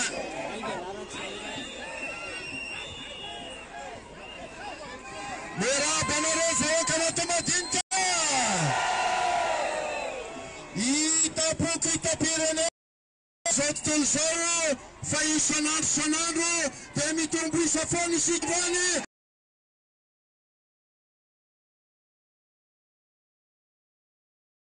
ka na misy azany fiantsina dia isika mitaky ny filaminana foana asehoantsika fa vahoaka endritsika matomy joro izahay dia satria fantatray ny olana misy amin'ny firenena fantatray ny olana misy amin'ny vahoaka fantatray zavatra takinareo ary zay mbola vonina hitarika anareo an'izany isanandro tompony misy ny fampitahorana anareo misy ny fampitahorana anareo nefa izao rehefa samy ijoro isika dia mandresy foana tompokilasy tompokavy ko zay mijoro zay mbola vonina nitarika foana dia zay mijoro aza mety resy ny fampitahorana aza mety resy ny fiantsina fandahoana be asika foana atolontsika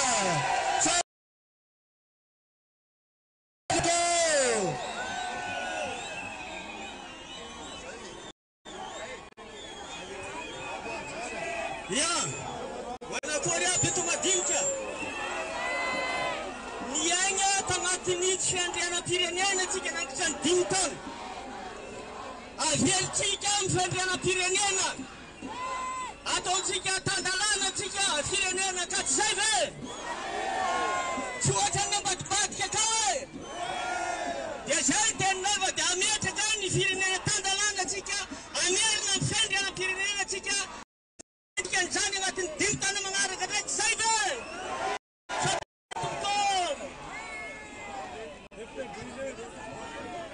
Seva, nareo ato, seva miresaka aminareo. Rery tsara. Marinona tandreo, marina folo. Tserake, paza manoto ny mahazo azy. Zao, tsisy vahiny efa atao madinika akory. Samy toa mitapy tanantsika, tsy horesindratsika matavy nareo. Marinona tandreo. Eno aza matahotra nareo e. Magisa akory ao e. Mahafantatra ve sa tsy fantatra ny ataony. Aza matahotra mihitsy anareo nankely aho. Fa matoa zay manao an'ity manana pahitaka. Mazava ve? Zay samy ten'Andriamanitra saka betsaka. Uraguraka foana ny anisahana avy any tsiboboka tompony rano e. Ary vovoana liga tsy hery fataratra. Daholo sika.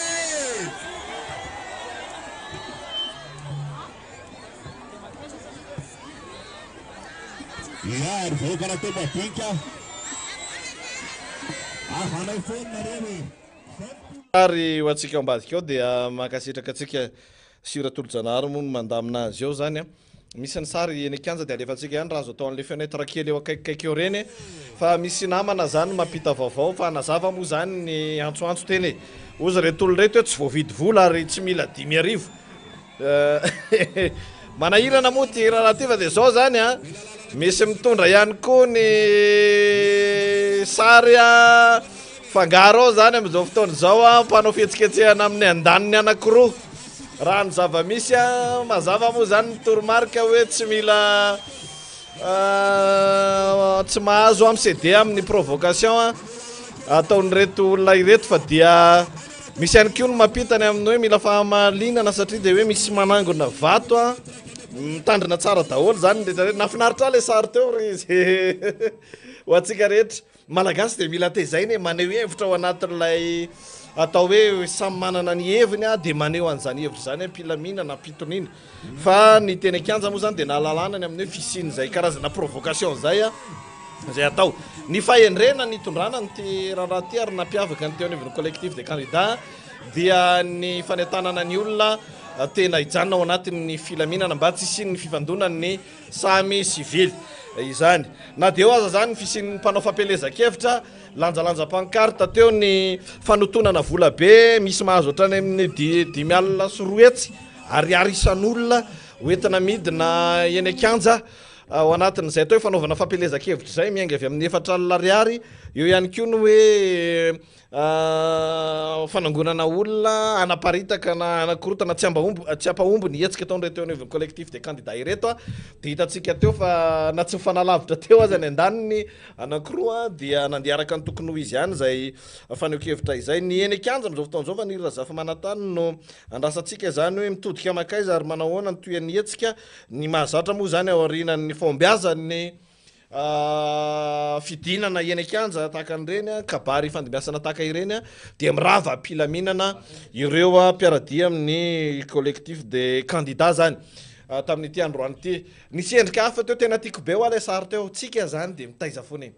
ary tena mezaka foana mametraka raha any amin'ny firenekafa dia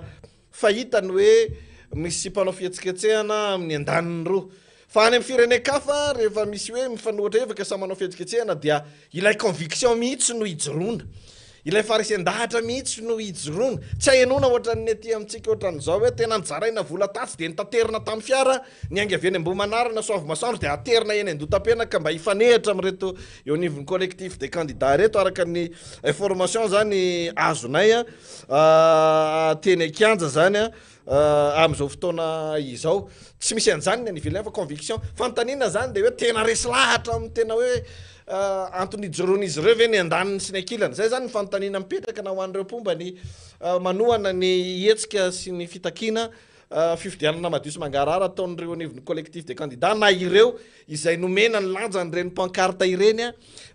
misy ny sarin'ny candidat numéro 3 ao ny miorakoraka sy ny sisa ihany kio tena resy lahatra ve fa tena mety ny fomba hitantanana ny firenena rehefa mahazo antoka ve ireny olo-pirenena tsirairay reny fa milamina ny raha-pitso raha afaka pitso ny hoaviny zanak' izy ireo de sotomitsika ihainony any aparatiky ny tsirairay fa nira zafy-manantany fa nafinaritra moa sary teo satria dia zava-dehibe ilaina iainana sy izarana amin'ny tany demokratika ny fisin'ny fahasamihafa-kevitra hita eny akianja tahaka ireny saingy mazava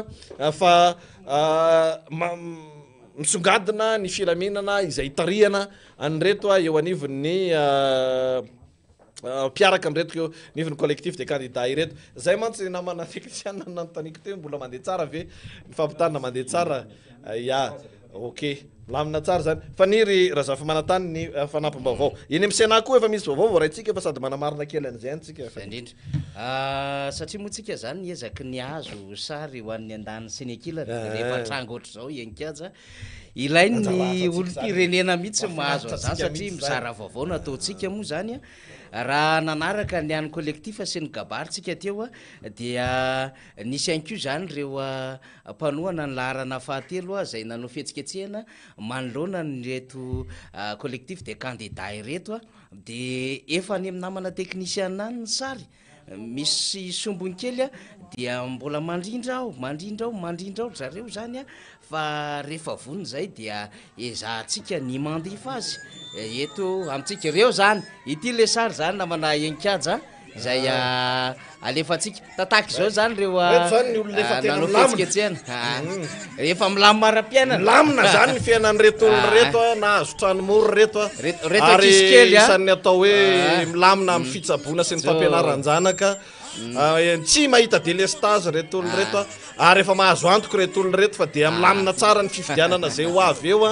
am'izao fotoana izao hipetraka eo amin'ny tantara hojeren'ny zanaka mapara hojeren'ny zavokely sy ny zavokidrokely ny fihetsika tahaka malagasy daholo reny ny zaza mihitsy no batabataina ary dia mafinaritra fa mbola zao moa zany niveau na ny havo ny fomba fanaovana politika eto amintsika atao hoana fa eto tsika mpanao gazety miezaka mitaizany olo-pirenena iala mba hiakatra ambonimbony kokoa ary fidy fanira aka zay manko le atao hoe endriky ny demokrasia fa misy namana ihany ko zany manaraka fandarantsika de fantaniana petraky le namana de ozy izy le namana mahazaka an'ireny koa ve andre matoy andro rajoelona raha manao fihetsiketsehana ka misy olona mitondra afisina pancarte etrondreny eny ary dia mandray eny akanja anjay tsika indraytsika andre matoy voninahitra ny kabary teo ay zao vao ikabary andre matoy voninahitra ay avy ny kabary solo tena n'andre matoy siteny izy fa tsy ady lovina mihitsy zay malala tokony atao azoe ataonay tany rendanitra mihitsy fa tsy nitoerana na ny toko politique ny zava-dehibe fa nitombotsy voaka zay ny hoe tele supérieur de la nation ho an'ny voaka mazava ve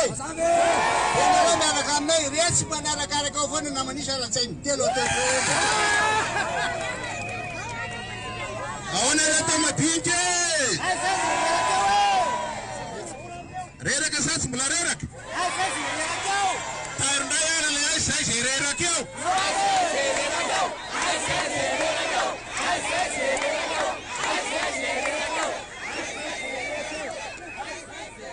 manamafy atsika rehetrarehetra fa misy namana zay tsy eto noho ny adidy manandraikitra fa reo daholo misolo tena azy na ny candidat Roland Ratsiraka na candidat Siteny na ny candidat Andry Robel zay tadrantsy fahasalamana fantaritsika tsara isorana mbola isorana foana ianareo mitazona an'izay filaminana zay satria de miaiky zao tontolo zao Madagasikara mavita maneho hevitra ampilaminana mandritry ny herinandro mahery tsisy nahatody ray vaky arany satria isika rehetrarehetra eo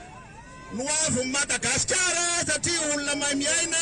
olona tia manara-dalàna ary tia filaminana, ary anatin'ny filaminana tsy maintsy ahitantsika fandresena. Ny joroana rehetrarehetra dia fiarovana an'izay mbola verimberika ihany,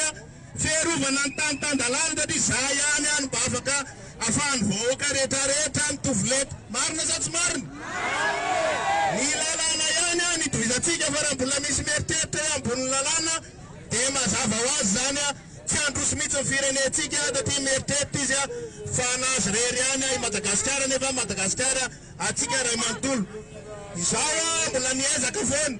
miezaka izay ary tsy maintsy vitatsika mamerina amin'ny Madagasikara amin'ny tany-tan-dalàna fa tsisy matahotra fifidianana akory eo, fa fifidianana madio, fifidianana madio ny ilaitsika, fifidianana manaha-penitra fa sy tenenina fotsiny le izy fa mba arahana asa mihitsiny satria izay ihany nahafahantsika mampandroso firenena. Ary ampitsika daholo ny malagasy rehetrarehetra zany tanjona iraika amby folo mianaka ka dia maka eratsika aizay zay rerakeo, aizay zay rerakeo, aizay zay rerakeo, aizay zay rerakeo, aizay zay rerakeo, aizay zay rerakeo, aizay zay rerakeo, aizay zay rerakeo, aizay zay rerakeo. Satria solitena ny candidat Andry Robelona izay fantatsika fa niara-ny herisetra nataon'ny mpitandro filaminana. Lazaina fa vitsontsika, isa vitsy zao retsantsika, aizay zay vitseo, aizay zay vitseo, aizay zay vitseo, aizay zay vitseo. Ka noho izany mitonitolona manam-pahazotsika ny fandresena farany, avelatsika ilasaka vany vazaha ahoana tsara zava-dobo azao fantehan'izy tia isika tsy matahotra ny zavatra misy fa izao ala madio ano ny tokotany fa tsisy matahotra anareo iza mibetsaka am'izao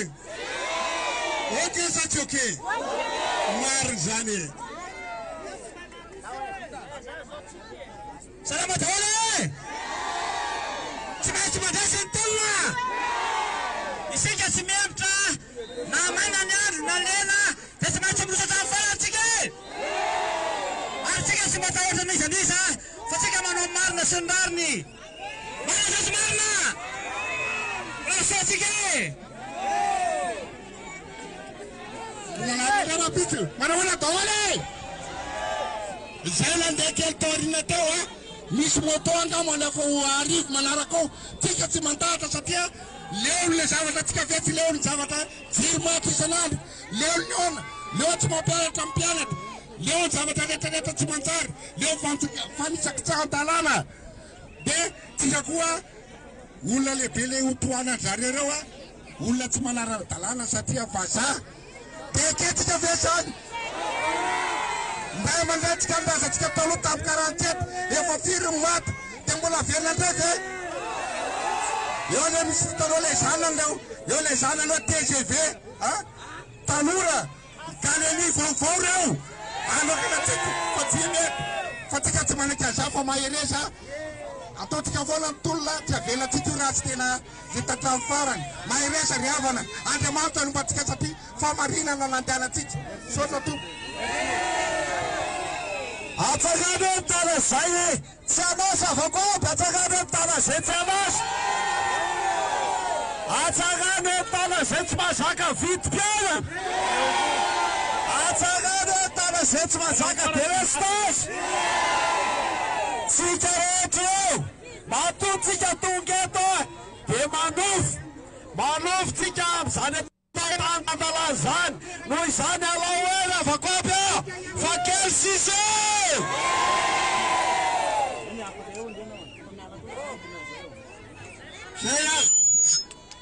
ateo no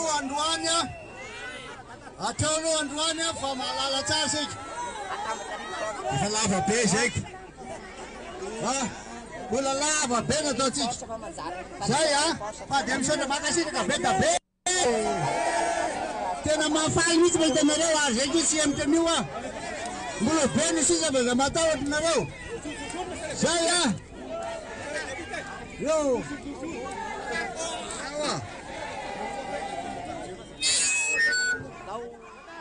Ny solomavahoaka ny Madagasikara voninahitra jeune moa zany no hitatsika teo anatin'ny miavatorany koa izy fanery candidat citoyen renasolonaiko manazava zany le situation samihafa zany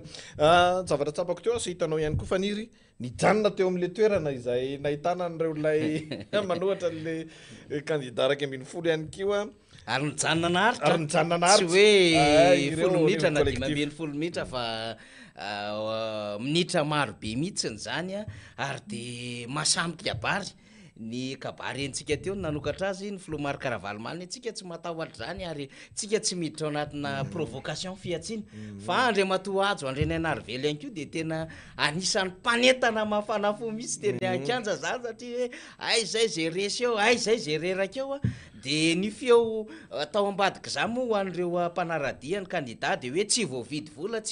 vola zahay tsy matiny 5,000 zahay tsy matiny 5,000 ny verimberiny zany teny Ankanja fa itsika moa zany tena ntsikaraka mihitsy Ankanja hoe ndao alive sary reo olona reo mba ahafahana zany mametraka ihany koa amin'ilay sary ny andansina kilany eo amin'ny tontolon'ny asa fa rehefa tena nahita kosa tsika de tsika ho anareo ry zalahy zay maniraka an'ireny olona reny mba tena mba oka kosa le ankizy kely tokony hianatra aleo hianatra le ankizy kely fa aza ampidirina amina raharaha politika tahakan'izany satria no avy ny reny ankizy reny ane nijoroany reo collectif des candidats araky ny nambarambarany Ajo Andrenanarively teo hoe ny anafaka amin'ny Madagasikara no amin'ny avy ny Madagasikara ny atsara amin'ny fiainana aoriana ho anareo taranaka izay no joronay dikan'izany na le nanao fihetsiketsihana ary zay mety nanohitra an'le collectif des candidats vitsivitsy dia ao anatin'ilay adin'le collectif des candidats koa ny ho avy isan'ny arovan'izy ireo isan'ny arovan'izy ireo zany ka ho an'le mpampiasa zany mpaniraka satria tsy maintsy misy mony kely moa zany je tsy maintsy misy mony kely tao ambadika zany de hoe mba ataovy an'le olona efa tena mba olon-dehibe vorosaina fa tsy zazakely tokony hianatra ary mba jereo ihany ny fiainan'le olona ho an'le hoe mba alefa mikarametry ireny fa ny zavatra tsikaritra aloha zany Ankanja ny andritra zay fotoana zay nisy nytidia be ampilaminana natao collectif des candidats ty de tsy nahavaky atody zany zay aloha ny azo lazana azy reo mety eritreritra anakirotana ny collectif des candidats ho an'ireo hoe ampifandrafo ny olom-pirenena raha ny zava-misy teny Anosy be ny alamaina le tovolahy nanao kasika moto niaraka tamin'ireo namany zay nieritreritra fa hiprovoke ao anatina vondrona tanora manoana ary mieritreritra mihitsy zany fa tena manana maha izy azy fa tsika moa mbola ho avy ny fotoana nge ametrahantsika hoe iza moa ny fikambanana tahataka izao arinina mba tena parcourny zany teo anatrehany zay fiainana firenena hatramin'izay satria betsaka ny nandalo tamina lalana ohatrany io fa tahaka izany ihany koa le saika nataon'ny sasany teny Atsiadana tahaka izany zao hitantsika zao le tena mpaniraka zany tsy hita tarasy fa le rempianakaviana zay tokony mbola hanaon'ny asany zany no milanjalanja kely am'le pancarte sy le sary le zazakely tena nefa no aviny reny zazy reny zany no antony zao zavatra andehanan'izao hoy ny collectif des candidats teo ny solombavam-bahoaka ihany koa nandray fitenenana Andriamatoa Voninahitra zay na miala tsiny amintsika zany fa somary nisy fahatarana kely no fampidirana an'ilay mivantana zany de tsy naheno no an'le kabariny Andriamatoa Voninahitra satria somary mbola nisy fanazavana lavalava kely tety amiko fa taorianan'izay ny député na Tsirabe faharoa José Olivier Andrenatenaina ny teny teo ny kabary teo Todsoa député na Boriborintany fahenina ny kabary teo ny député Rastandra Andrenarisoa voafidy tetsy amin'ny Boriborintany faharoa ary ny kabary farany hitantsika teo dia ny solombavam-bahoaka avako aby na Michel Antsirabe voalohany no nahavoafidy azy zany dia Andriamatoa Maro Karavalmanana no namarana an'le hoe eto aloha zany no mifarana ny etsika ampilaminana ataontsika de na de tsy nanaiky ara zany mpanao fihetsiketsehana de sady ve de efa lavo zay satria raha ny ainga avany pasika adiny roa raha ny ainga avany pasika niodina tatia andotam-penaka nahazo ny sedy ataty nivoaka nivato be na makivaky amin'ny 17 hektara na makivaky iny a parkina iny a tonga teny atao madinika efa mba goavam-be zay enikatsa indrindrandrindra raha mandreny tahaka izao nahazo azo mihitsy moa zany nikotrany isan'andro a enikatsa ny vaovao ihany koa ankilan'izay ao nivony anteny-merandoolona ny vaovao nampitainy mpanao gazety zany dia hoe nofarana ny herimanana Razafy Mahefa ny fivoriana raha toa ka mbola nangataka fivoriana mikatotrano ny loholona sasany androany izany tsy nanaiky ampisalotra samboady ny sénateur général Richard Ravalomanana ihany koa ny filohan'ny anteny-merandoolona raha ny vaovao nampitainy mpanao gazety tamin'ity androany ity manatanteraka fivoriana mikatotrano kosa ireo olona taorehan'ny fivoahan'ny filohan'ny anteny-merandoolona ny efitrano fivoriana nylaza ihany koa izy ndre matoerymanana Razafy Mahefa zany fa mametraka fitoriana afaka mametraka fitoriana manoloana ny fanambarana sy ny fiampangana azy ho tsy salama saina zany zay zany nepahany vaovao ary mafampanygoavana satria eto zany de tena miaffronté terrain zany ny filohan'ny anteny-merandoolona miaffronté terrain zany tsy mametraka mihitsy hoe inona moa zany hoe etrin'ny tsy sasa etrin'ny mananjananja tena